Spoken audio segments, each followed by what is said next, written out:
What was your first experience with your cervix like? When was the first time you ever even heard the word cervix? If you were like most of us, your first experience with your cervix was probably not pleasurable. Sitting with your legs straddled wide open in an OBGYN chair, bracing yourself as they scrape your cervix, literally doing a pap smear. For many of you, your doctor stripped you of your cervical virginity, and it probably wasn't very fun. So you may have never even heard the word cervix until after you had babies or when you were pregnant. And because of the negative experiences we've had with our cervix, we tend to have a negative relationship with cervix herself, which often leads to things like abnormal pap smears or cervical dysplasia or other sorts of issues. That's why I wanted to bring on today's guest, Denell Barbara Randall. In this episode, you're going to learn number one, exploring how our boundaries or lack thereof can lead to HPV or cervical dysplasia. Two, examining how connecting with the cervix can lead to a deeper level of embodiment and a sense of wholeness. And three, investigating the role of the vagus nerve in relation to the cervix and its potential to be a pathway to self-discovery.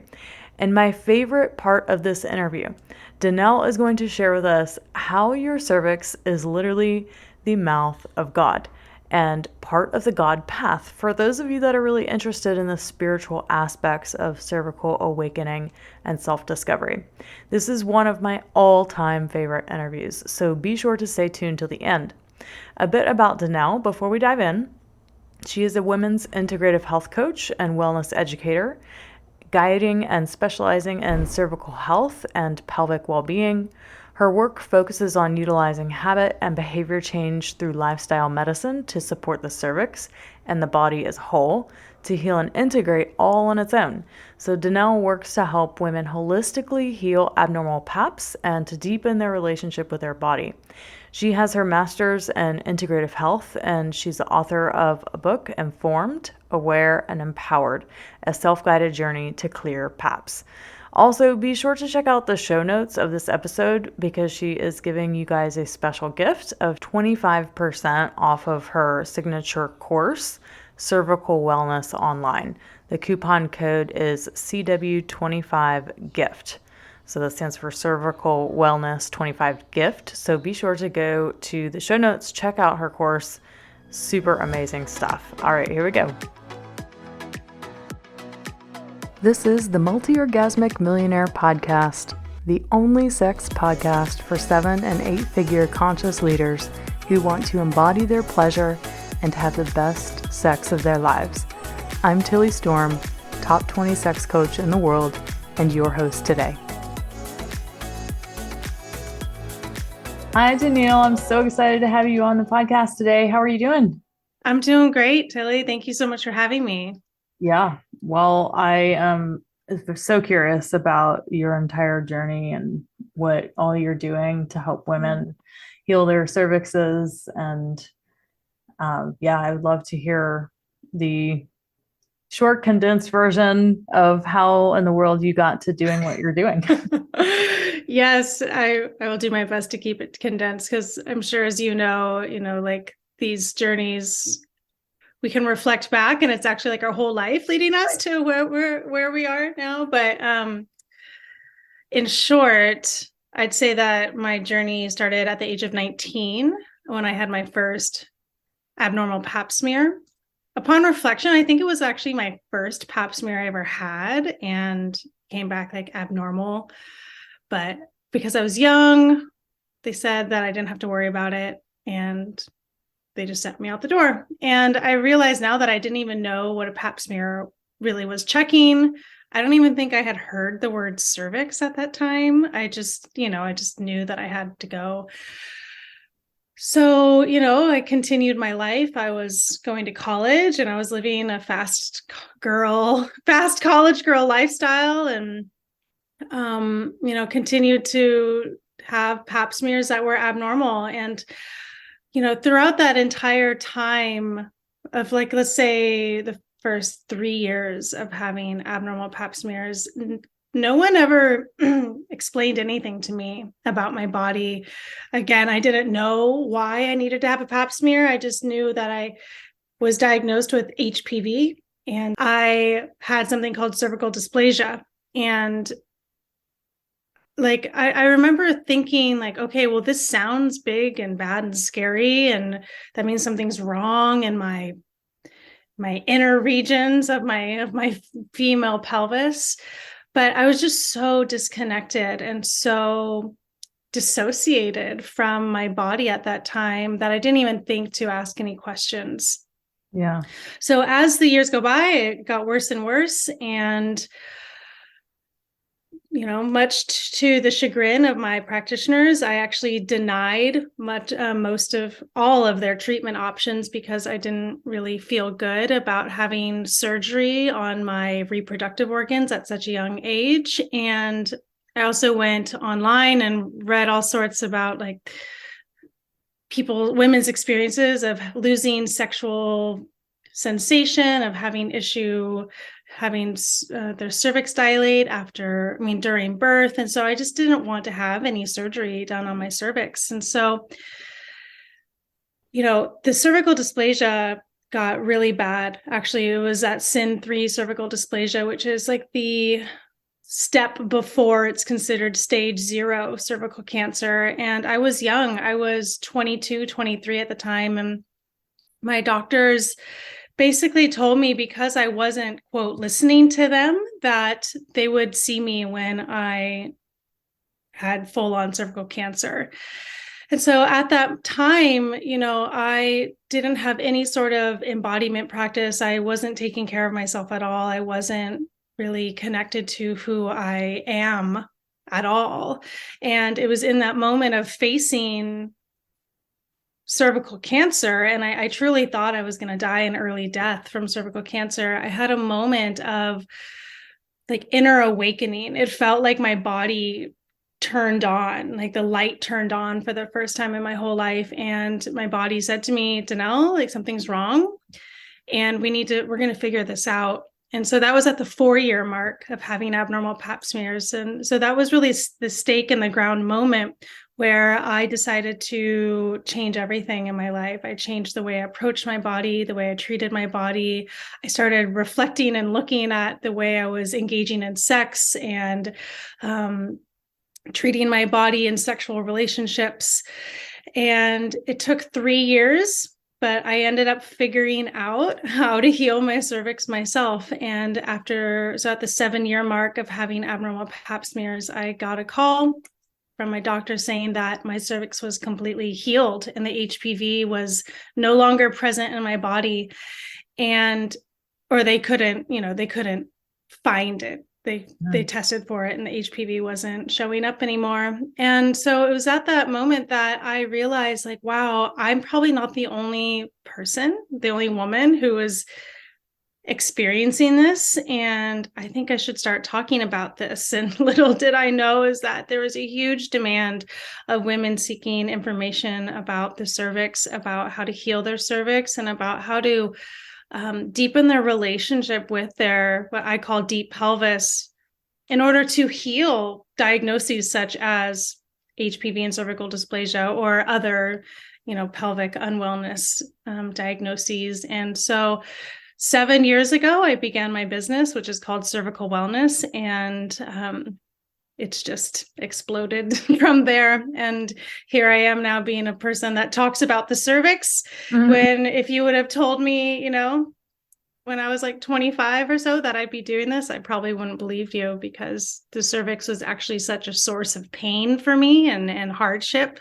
But now it's really been my greatest teacher and a place that I go to within myself for connection more often than even my heart, actually.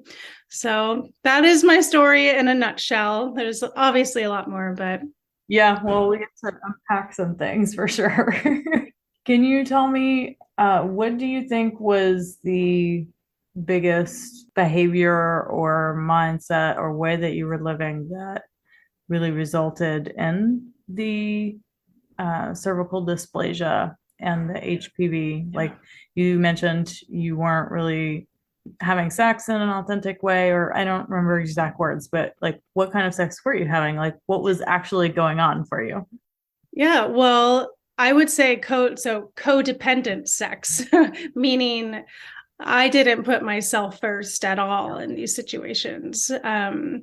It's like oftentimes it was inebriated, so under the influence of alcohol or cannabis or other drugs, and just not there wasn't any experience of tuning into my body and what my body desired in these sorts of situations, sex or even relationship, even friendship, or just relationship in general.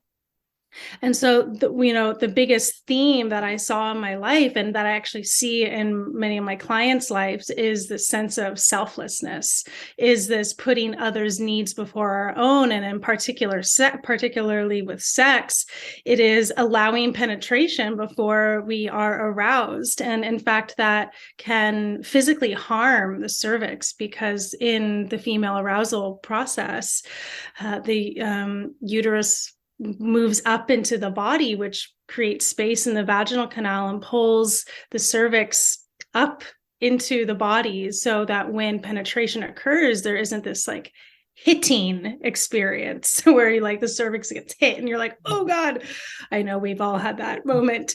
And so for me, it was just actually like a constant experience of having my cervix, for lack of a better word, like pounded, and it hurt. But I just would dissociate, just dissociate out of my pelvis and just kind of like grit and bear it. And because I wanted to feel the love, I wanted to feel the intimacy and connection, but there was no somatic embodied experience with that. And do you think that's actually something, these behaviors are actually something that causes cervical issues?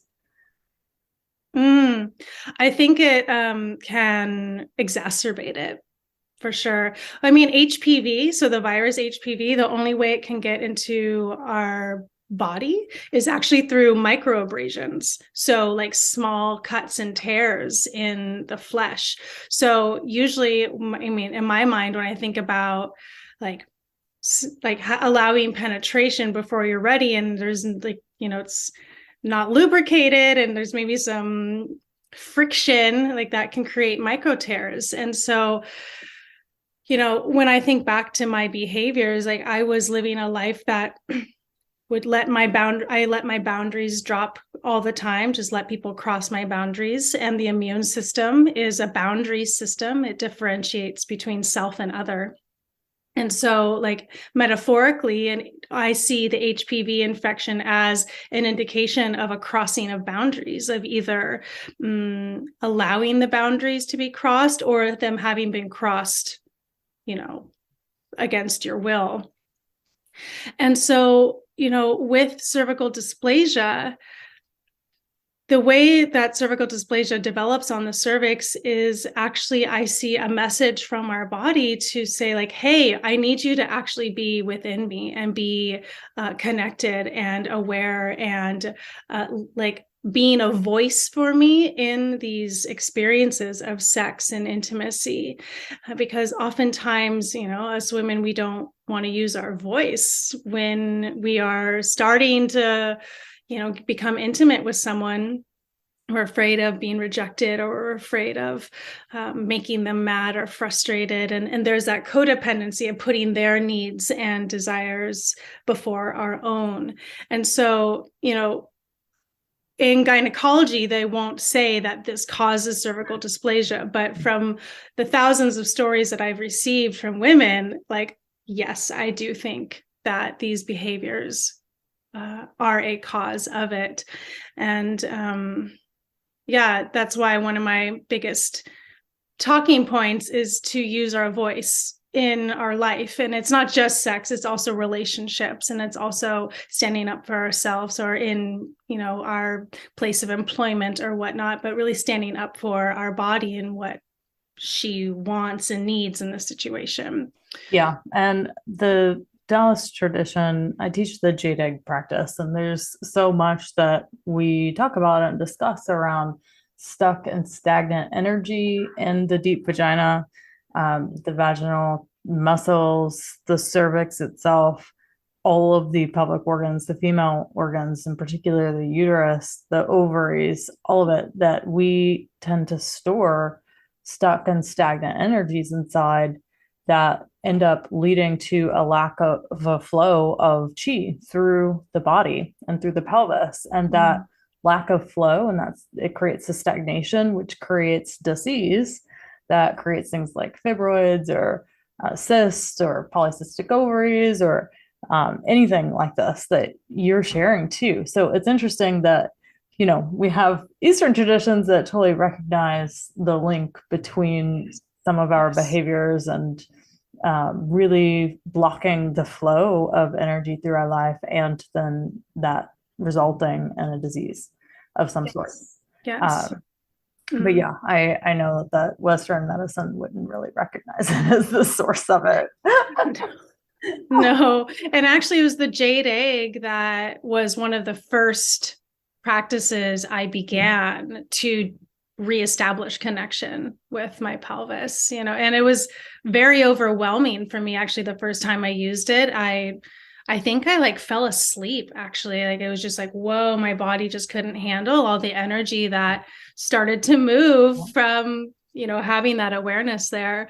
So I'm really glad you brought that up, because that's a really, really powerful tool to deepen our connection there. And for women with abnormal pap smears, it's something I do recommend to deepen our relationship and our mind-body connection to the deep pelvis. Yeah. Well, that's so cool. I remember looking back in my emails. I was searching for your email and I came across one that made me realize where I first heard of you. And I heard of you a long time ago, before I even started this podcast, back in 2015 when I started the Jade Egg practice. And there was a gal, Jillian Johnson.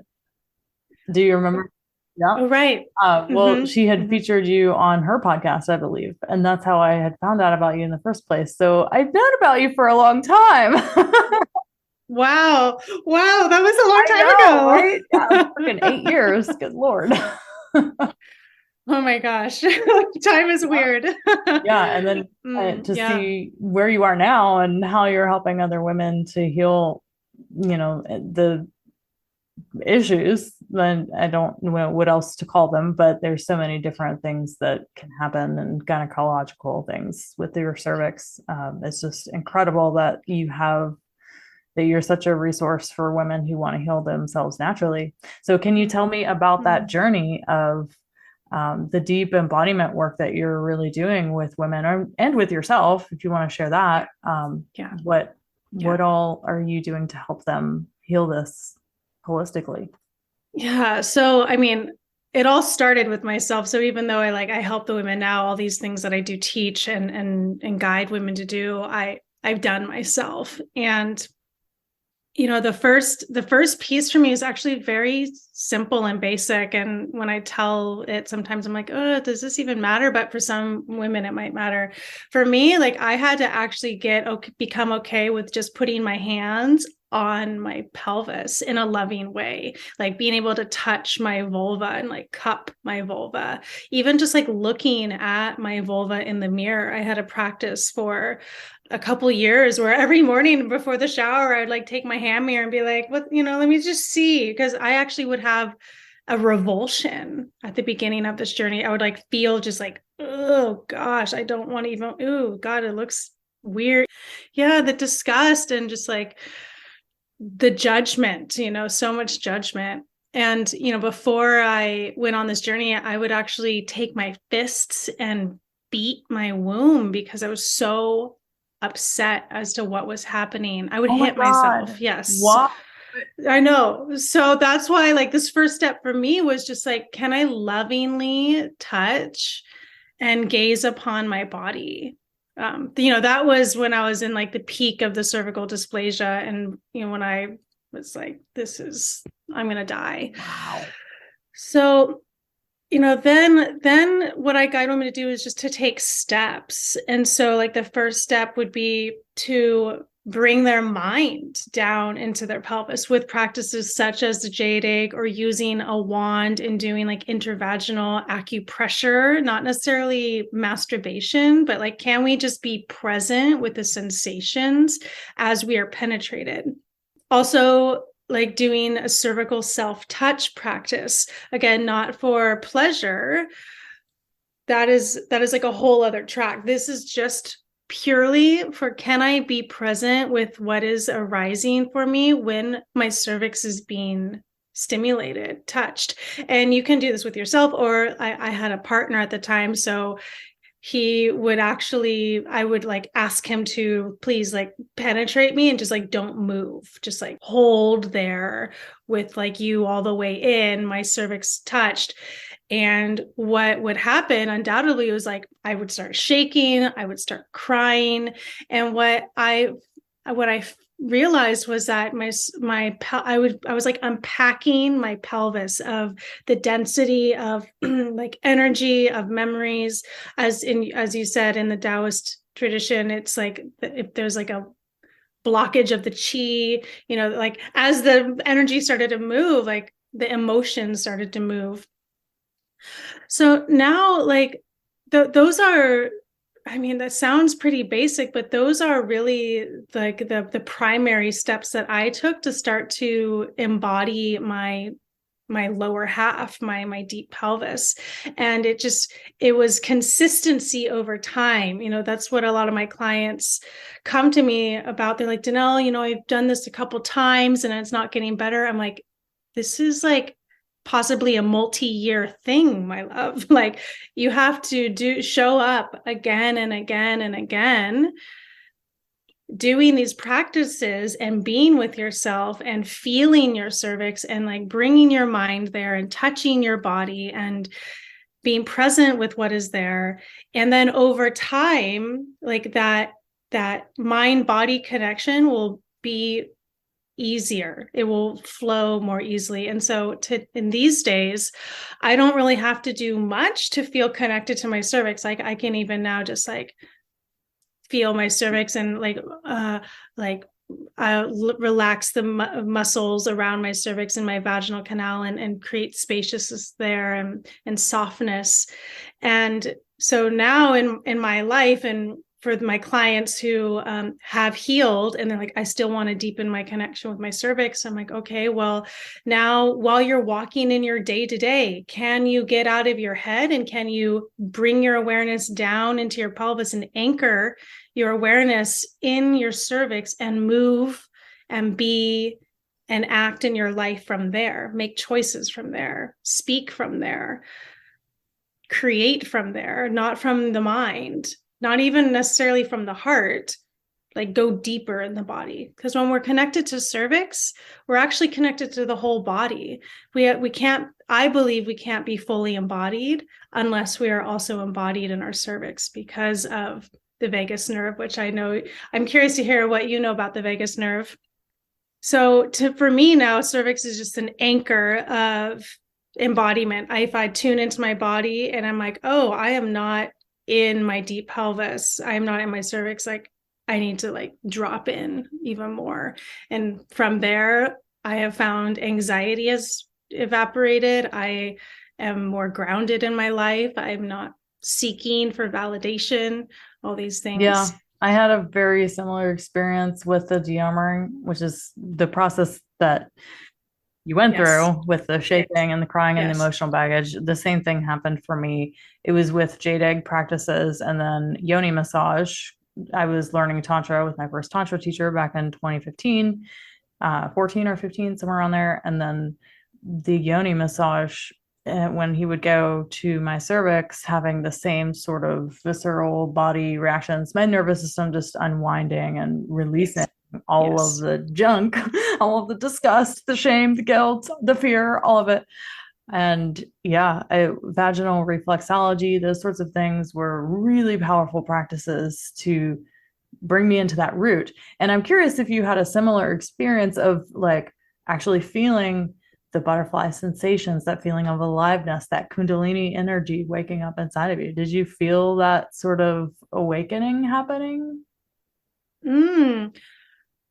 I did, but I don't think I ever like noticed it in that way. I didn't ever have that language, like I would feel like my cervix, it would feel like there's like a glowing that would start to happen where like the energy from not even like not the base of my spine, it would be like from the center of my pelvis, like my cervix would awaken and I could feel it emerge up into my heart and my throat and my crown, and a sense of wholeness that I had never felt before. So I'm not sure if that's what you were talking about, but It sounds like it. Yeah. okay, just different words. Yeah. People explain it in so many different ways because they're so like it can wake up really gently inside like that and slowly, or it can be like all of a sudden. If you go work with a guru, it might be like a really quick, fast thing. But sometimes like that grounded, slowly waking up that energy inside, it almost like feels more safe because the nervous system can support that level of awakening. Right. I would say it was more slow for me.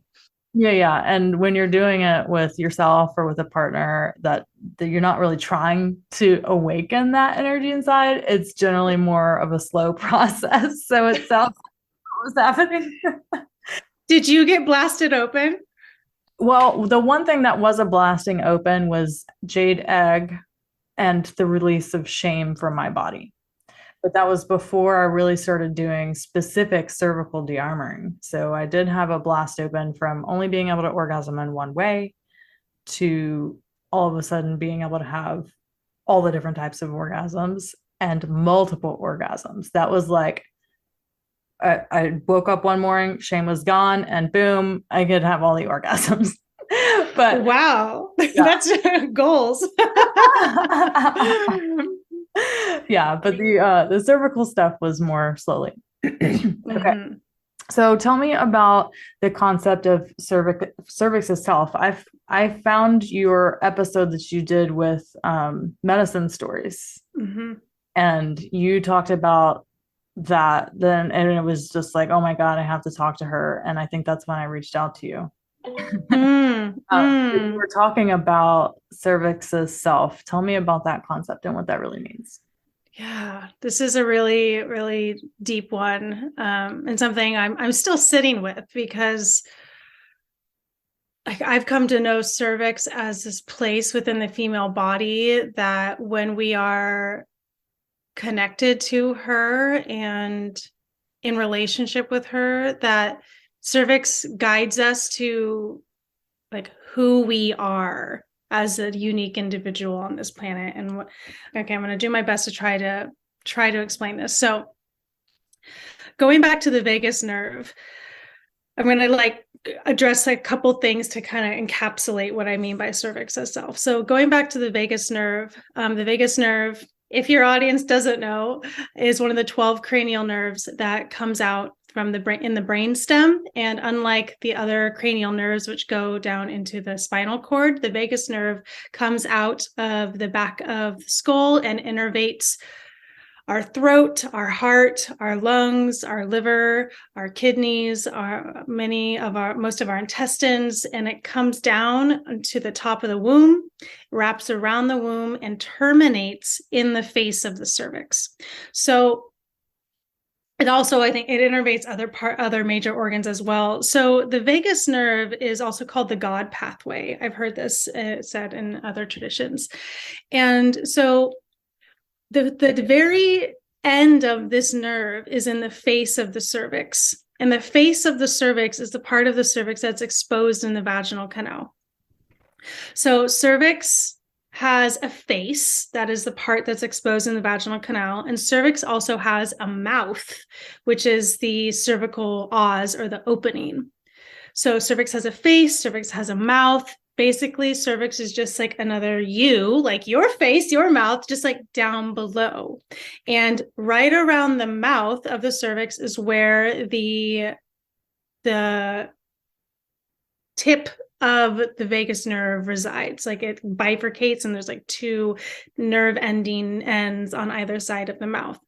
So I began to sit with this idea of like, okay, if cervix is another one of me down below, and there's like the ending of the God pathway right around the mouth of cervix, like what does this mean for us as women connect to this place and deepen our relationship with this place in our body. Well, cervix can speak to us. Cervix can, through the sensations and the revelations that come through connecting with cervix and connecting, in the myriad of ways we've already spoken about here, but also just like a mental embodiment of here. I have come to know that cervix is like the inner oracle that we have all that we desire. Like people use tarot cards to know more about what they need to do. And I'm like, actually, cervix is the oracle you need, because cervix actually speaks to us tells us who we are. And what I mean by that is like, if you sit with cervix long enough in meditation or touch, or even in sexual experiencing, I can almost guarantee you will have revelations about your life in ways that about things that you need to change in order to become more of who you are. So this can look like the career path you're on. This can look like where you are living. This can look like how you dress or how you present into the world. And since I have begun connecting with cervix over the last, it's been like 10 years now, I have been on the most spiritual path of my life of getting closer and closer and closer to my true essence of who I am in this expression, in this body, in this lifetime. And I have never felt more wholeness with who I am, my personality, my expression, my truth, my beingness than ever before. And I credit that to my connection to cervix, because it's in my cervical connection practice that I have received the information from my body, from within. And I believe actually from God, because if it's like God coming down from the heavens in my crown and I get the message from the mouth of my cervix, that I have received the information to make the changes I've needed to make to feel more whole and to become who I actually am. No longer living a life for others, no longer being a chameleon or wearing masks or bodysuits or trying to pretend in some way. And this is what I've noticed in almost every single one of my long-term clients, is that the reflection I receive back is like, Denell, I feel more of who I am than ever before. Like, I feel like I've actually come home to myself. And so this is why I believe that cervix is self. Cervix guides us back to ourself completely and wholly. And I'm curious if you've had any of that experience before, or what comes up for you when I say that, because it's a little heady sometimes, but it's something I believe wholeheartedly.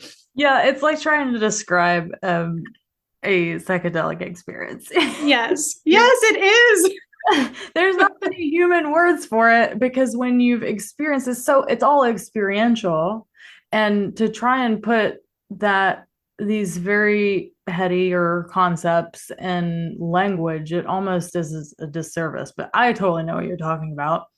And yes, I have experienced very much the same. I feel ever since I started sexuality work and had those massive breakthroughs around releasing shame and guilt from my body and really stepping into my purpose in life.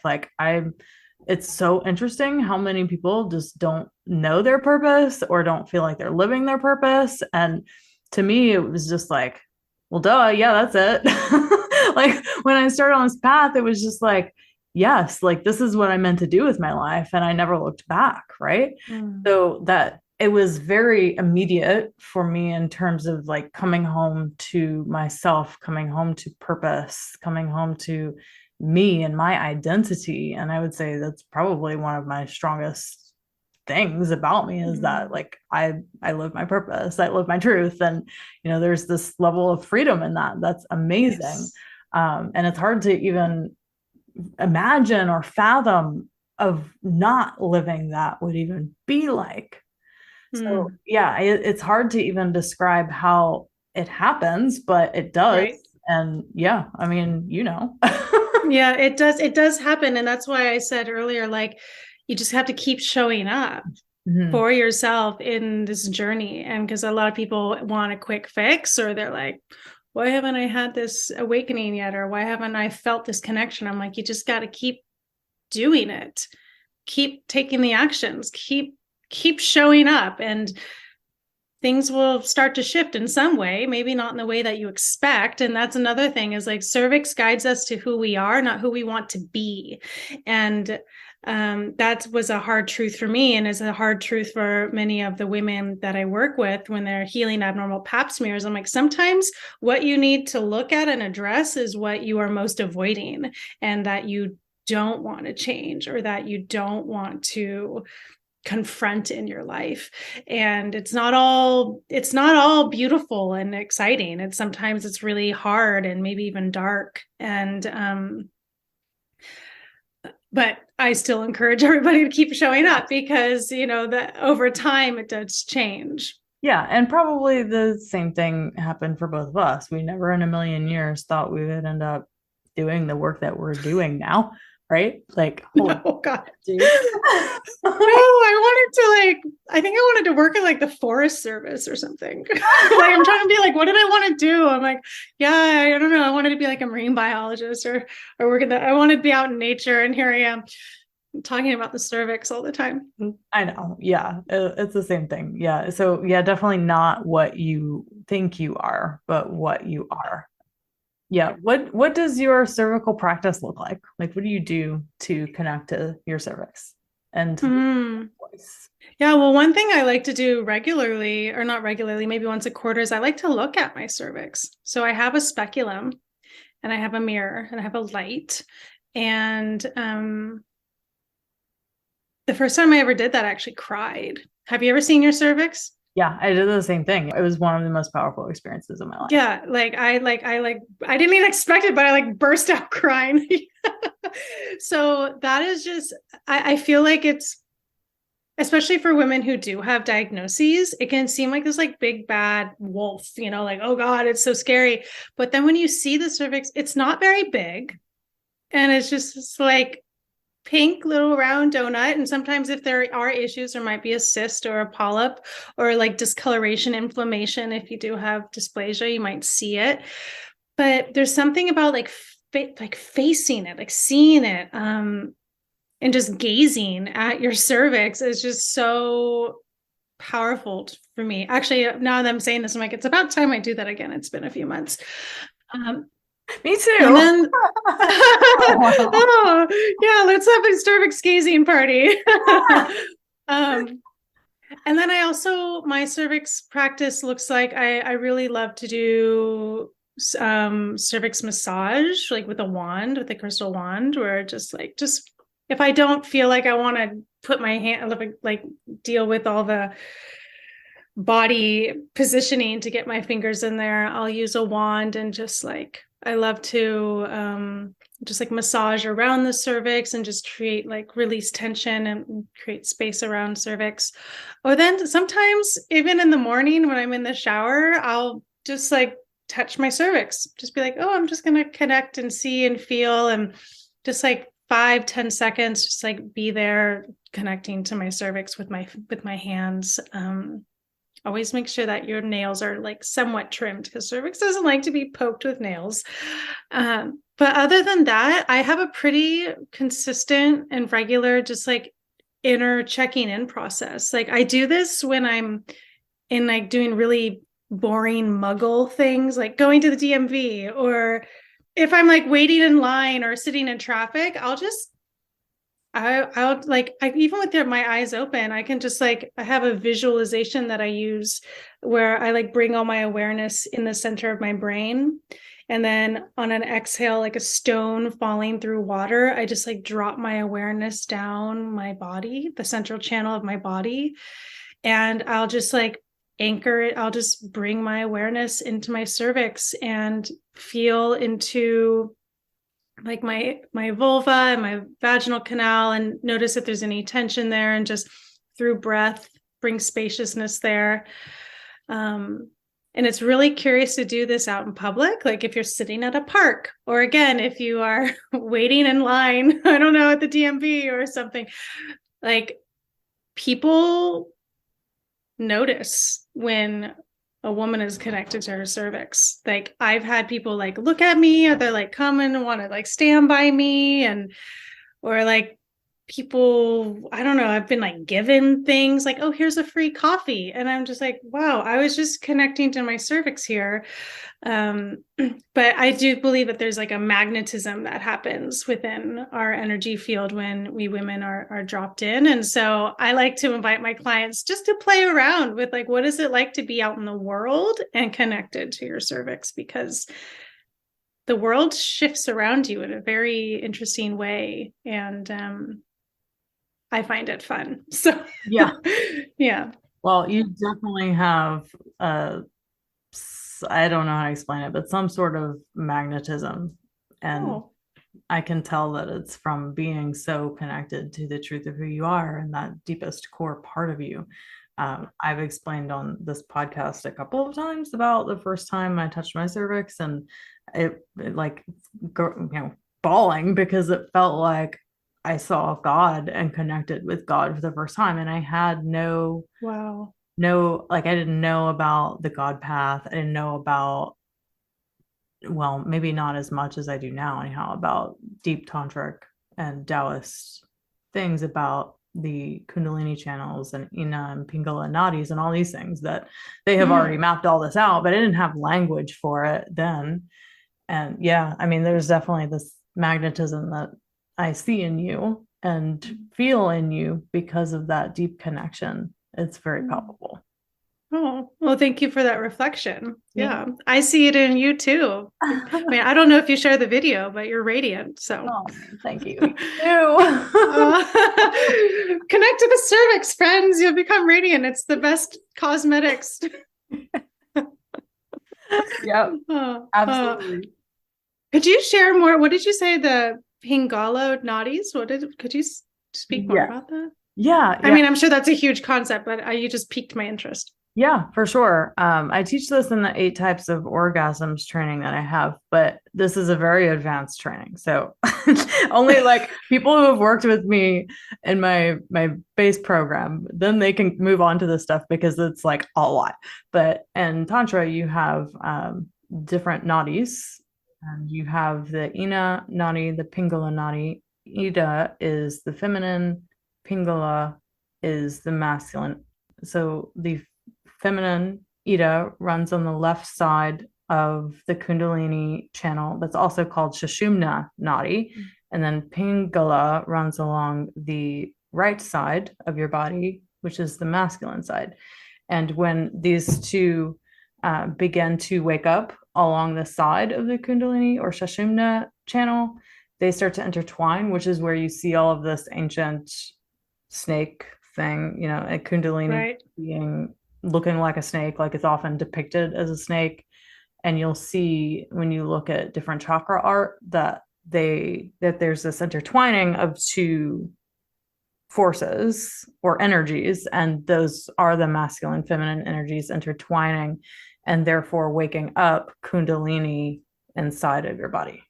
Okay.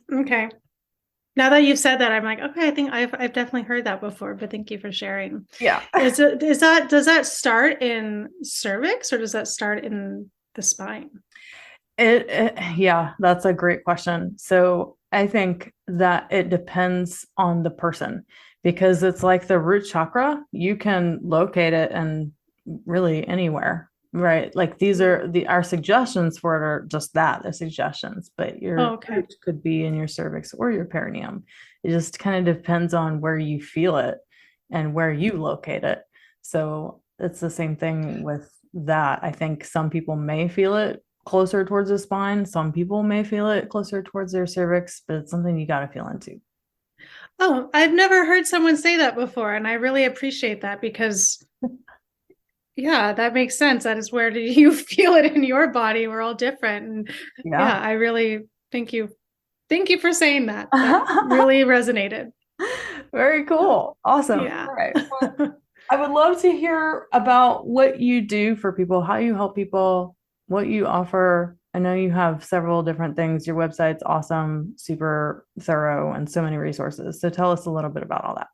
Yeah. So I have a like flagship course. It's called Cervical Wellness Online, and that is really for any woman who is facing or experiencing abnormal pap smears and wants to heal themselves, or it's also for women who just want to learn more about what I call the cervical healing journey and all the things that go into deepening our connection with our cervix. And so this looks at like lifestyle and behavior modifications, as well as many of the themes of the women that I work with, of what I see within our consciousness or our past behaviors, or even like ancestral stories that cervix might be calling us into working with and looking at. And so Cervical Wellness Online is the most comprehensive course that I have.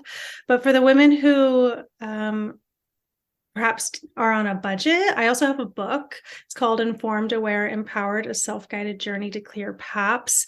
And alongside the book, I would recommend taking my Cervix Healing 101 workshop, which those two combined provide just like a really great foundation to work on. So most of my work is around helping women with abnormal pap smears, because that's my background and my journey, like what I want to share about. But then, I have different content libraries, because I pulled most of my content off of certain social media platforms. And so I have past like retired courses around how to be your own health and wellness coach, because there's so many people that want to know how to help themselves, but they don't know how to help themselves. And instead of maybe like spending, thousands and thousands of dollars on a coach, it's like, okay, well, you can learn how to coach yourself. I have a private content library, which is only $50 one-time fee, and that's added to quite often with, it's a library of past videos and audios and workshops. What else do I have? I actually have a free webinar, which is, if anybody is interested in it, it's called A Little Bit of History of Modern Gynecology, which if I'm a history nerd, and if anybody out there is like, why is gynecology the way it is? Oh, I know. I know all about it. Check out this webinar. Yeah, and then I have a free content library. So for people who are wanting to just like have some very basic information about the cervix, and there's a meditation in there, as well as just some more resources. I've sent you the link for that. Yeah. That's where I would mainly point people to. And if you want to know more about what I do, check out my website, cervicalwellness.com. And I'm also actually in the process of developing a teacher training. So that's oncoming. I'm kind of letting the cat out of the bag about that, but I'm excited. So amazing. Yeah, I am so blessed and thankful and just grateful that you're out there doing what you're doing, because there are so many women who are very lost in this whole, gynecological loop of insanity. Yes. So happy that you're doing, that you listened, you heard the call and you said yes. Oh, thank you. It's been quite the ride, but I'm still here. Yeah. Yeah. Well, thank you so much for having me. Yeah. Awesome. Thanks so much, Denell. Want to become an embodied sex goddess? Of course you do. Take the Sex Goddess quiz today and find out how. Click link in show notes or head to bit.ly/sex goddess quiz to get started.